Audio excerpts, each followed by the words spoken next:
Decision Plus has been and still is a leading stock market service provider. From training to coaching, we cover it all. Try both our software as well as our coaching site, completely free for 10 days without obligation. No credit card is needed to sign up for the trial. The trial subscription will be automatically canceled for you at the end. DecisionPlus.com, your stock market service center. Real-time coaching has been created. We search and classify critical reports and technical movements. You can visualize or hear the best buying and selling opportunities. Get real-time advice all day long and 3 live coaching shows per day. Let us do the work and save your time for trading. Try MarketGurus.tv free without obligation for 10 days in the menus above. Market Vision Plus is the trading companion of so many investors. Make your fundamental and technical analysis easy with Canada's #1 stock market decision-making software. Research, decide, and follow your positions with Market Vision Plus. See the menus just above this program and try Market Vision Plus for 10 days without any obligation after the show. When it comes to day trading, Trader Plus is the right tool. Track 50 quotes simultaneously. Create dozens of quick lists. Display as many as 30 real-time intraday charts at the same time. Watch the action with candlesticks or bar charts as fast as 10 seconds. See the market by sectors. Use the chart models already prepared for you. Try Trader Plus for 10 days in the menu above without any obligation.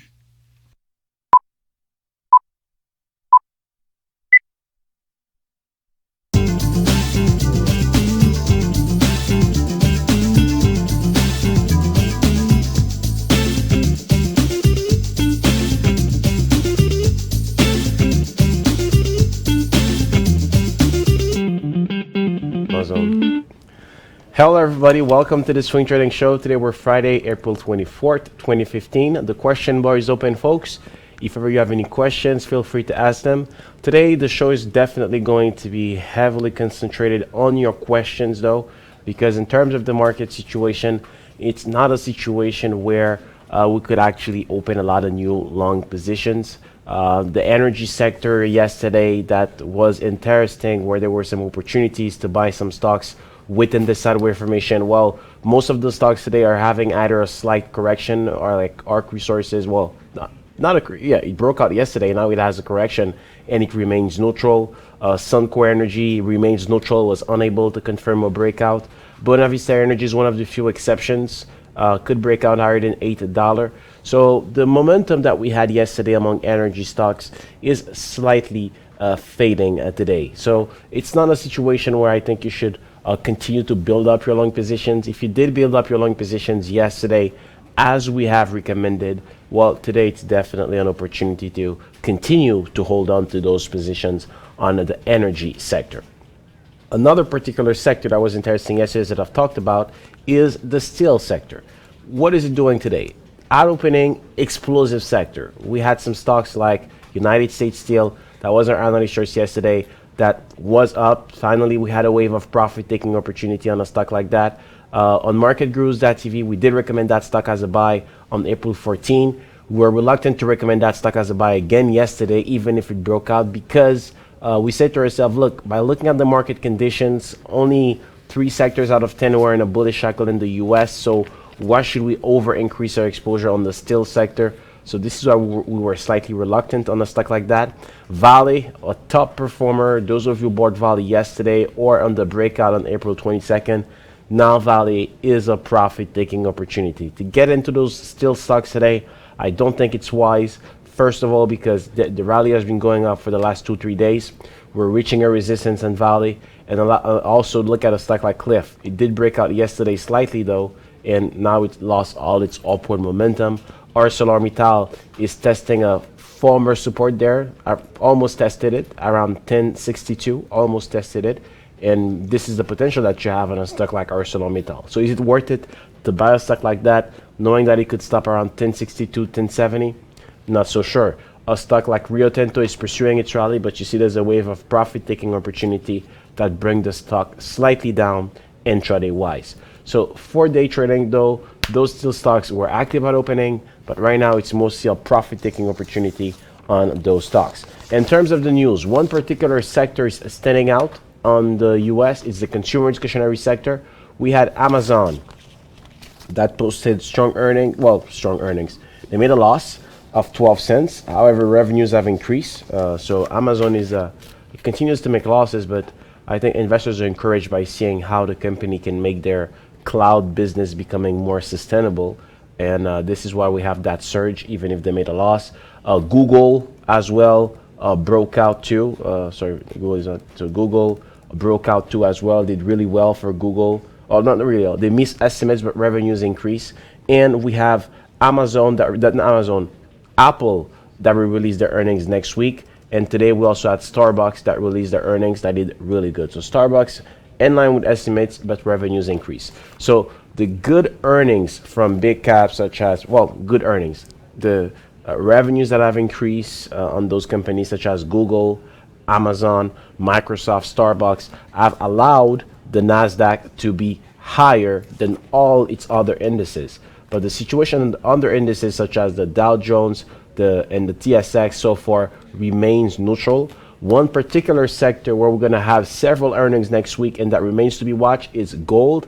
We have gold GLD that is actually pursuing its breakdown that started on April 22nd. So those of you who bought HGD, good job. I don't think it's appropriate to buy it right now because we're almost reaching this oversold situation on gold.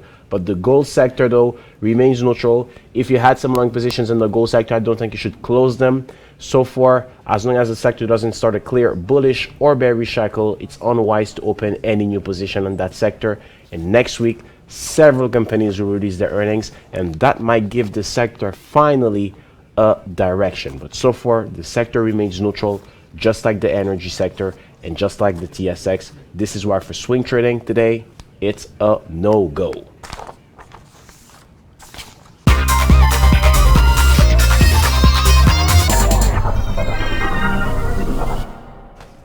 So let's start with some questions here. We have some questions from yesterday from Al. Al bought ZA, okay, at 96 cents. Okay, so bought in the breakout. Should you keep it? Well, for me, there's no reason you should not keep it for ZA. I think you should continue to keep it. The thing is, I think it will be unwise to wait until the stock reverse its upward trend of 80 cents. Where you made the mistake, I would say, is that you should have taken a look also at the moving average on a stock like that. You see, we went higher than the 200-day moving average, and we went back down. So the good thing is that the 10-day, which is in red, is still above the 30-day moving average. So for the short term, it's still positive. But right now, it's about to determine where should you put your exit point. I think if we go below the 10-day moving average around 88 cents, that will be a point where you should close that positions. That's a stock that's explosive though, and I think you should be quick to take some profit. So you bought at 96 cents, you were not able to take some profit during the day. Well, you should have when the stock reached 109.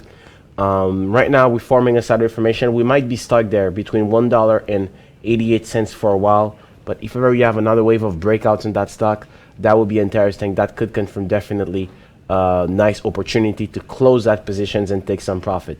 The things I don't like is that by looking at the MACD, we have a bearish divergence. Why? Because look, this top here, the MACD was around there, while when we went higher than this top here, the MACD was lower. So that's a clear bearish divergence, and that confirms that the correction could continue on Zuran fashion.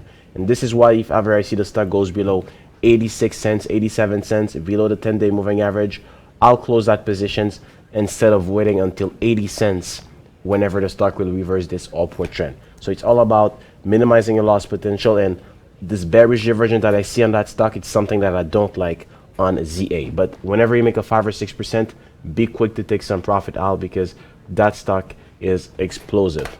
Now, you bought IBM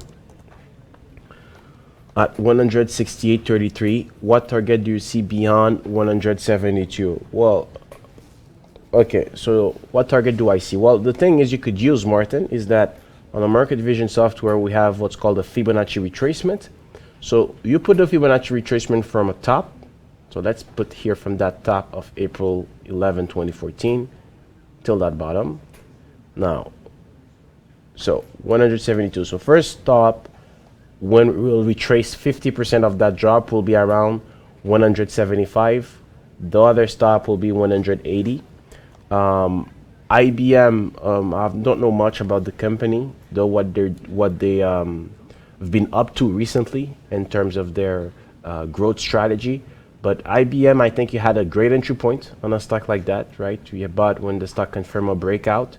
The trend is your friend on a stock like that. So my targets, by putting the Fibonacci retracement, I see first of all 174 and 180 as potential points where we could actually have a stop or pause on IBM. But you bought at when the stock clearly broke an important sideways formation after having a big stabilization phase since the beginning of the year, and I definitely think it was the right timing to get into a stock like that. So I give you the target, and so far IBM is a hold as long as it maintains its upward trend. The trend is your friend, and congratulations there on that trade because it was a good one. Now, Jules has some questions. FM, TCK.B, HBM, and S. So, S, the TSX. Let me just share it. Okay, so those are the picks. So First Quantum, Tech, Hudbay, and Sherritt. What would you pick between all of them, and what are the entry points? Well, first of all, for Tech Resources, I'm kind of bearish on that stock. They cut their dividend. They're dealing with a low price environment, just like a lot of companies. So for me, Tech Resources, I'm saying fundamental there. That would not be a stock I would feel comfortable to buy for Tech Resources, right? Technical indicators are showing us that we could have a rebound that could propel the stock around $17, $18. But for me, I'm also staying fundamental on a stock like that. And for me, Tech Resources will definitely not be a stock that will feel comfortable to have when they slash their dividends. In the next segment, we're going to take a look at your order picks, and I'm going to make a further analysis on the other stocks. Find answers to your questions by emailing your host at btm@decisionplus.com. 5 good reasons to manage your investments with National Bank Direct Brokerage. Commission fees fixed at $9.95 anytime for all clients and starting at only $6.95 for active investors. No administrative fees if you hold at least $20,000 in your accounts. Registered accounts available in U.S. currency. Powerful tools to help you manage your portfolio. Award-winning customer service and satisfaction levels amongst the highest in the industry. To learn more, visit nbdb.ca or call us now. Real-time coaching has been created. We search and classify critical reports and technical movements. You can visualize or hear the best buying and selling opportunities. Get real-time advice all day long and 3 live coaching shows per day. Let us do the work and save your time for trading. Try marketgurus.tv free without obligation for 10 days in the menus above.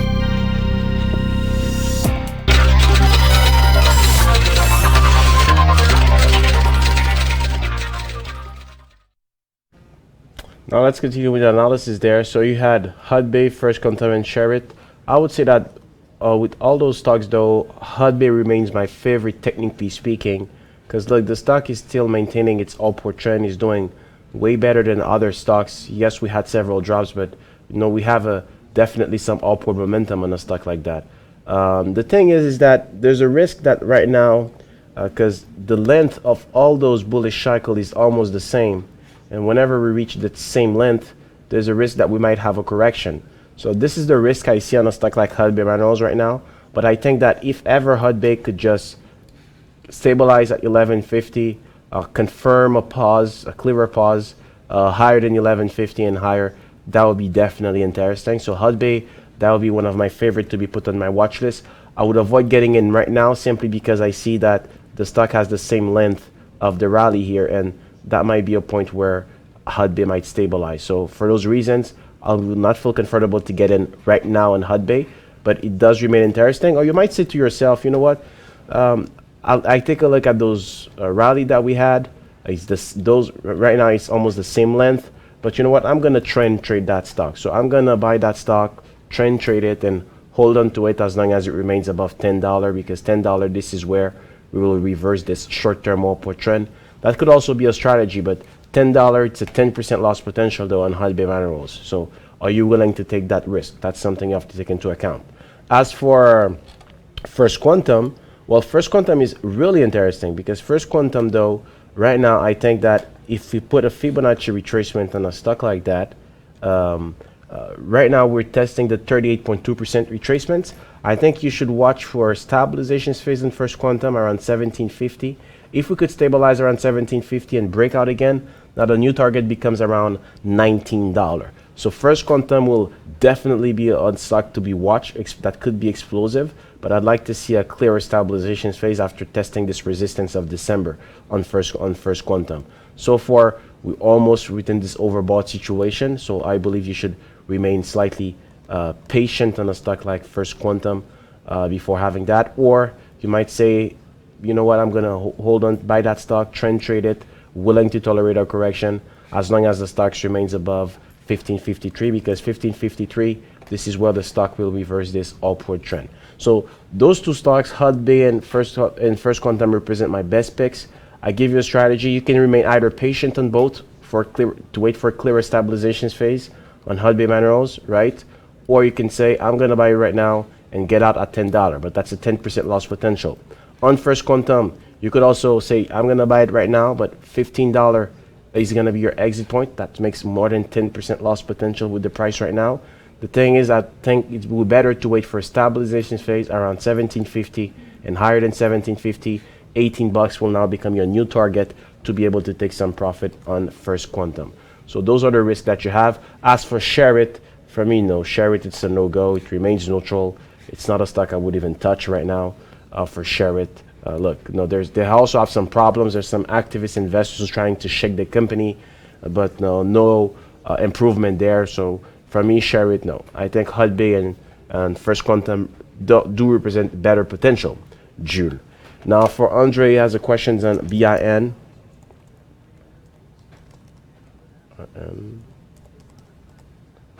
Okay, BIN, is it time to buy some weakness? What is the potential? You're right. BIN is reaching an important support. It's stabilizing, right? We had a slight wave of buyers that came in on BIN. So yes, we do have the conditions where BIN is confirming a bottom, right? The risk I see is that MACD histogram is not yet heading towards positive territory. We still have the 10-day that's below the 30-day moving average, which is negative. But I would say if you start to buy BIN, make sure you put your exit point at $34, because if we go below $34, the new target now becomes 33, right?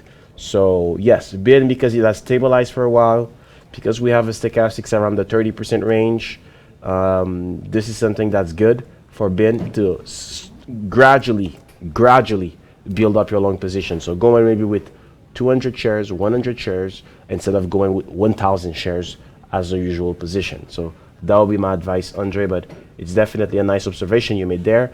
Now for Dom, last questions here. TRQ, is it a buy today on TSX? TRQ, no, it's not a buy, it's neutral. The buy is at $5 on a stock like TRQ. So far the stock remains neutral. It has to be watched. A lot of volumes there, but don't forget this, recently the company has announced a decline in their production. So we need to see if ever they can ramp it up, because if they don't produce as much, well, less money in their coffers, and this is something that's going to be negative. But only at $5, that TRQ will be a buy. As for the best day trade of the day, it's Molycorp. That stock will remain active on marketgurus.tv. If we take a look at this here, we got one entry point here, another one there, another one there. Now we have a wave of selling pressure. So those of you bought it here, you should get out on Molycorp, because we're breaking that support. As for swing traders, no, not so interesting there for Molycorp, unless it makes a new high. It has reached the target of 109, 117, which was this resistance there, this top, and since then the stock is losing some momentum. So overall, folks, it's not a moment to open any new positions. The Nasdaq has outperformed its peers because of good earnings from Google, Amazon, Starbucks. So this has been the leaders of the rally. On the TSX, energy stocks remain neutral. Steel stocks, if you bought some positions yesterday, take some profit and watch the gold sector. It's the sector to be monitored next week because several companies will release their earnings. And as long as you do not have a clear bullish cycle or bearish cycle, it's inappropriate to open any new position on that sector. So I wish you all a good weekend. Thank you for your questions, and see you next week on the Swing Trading Show.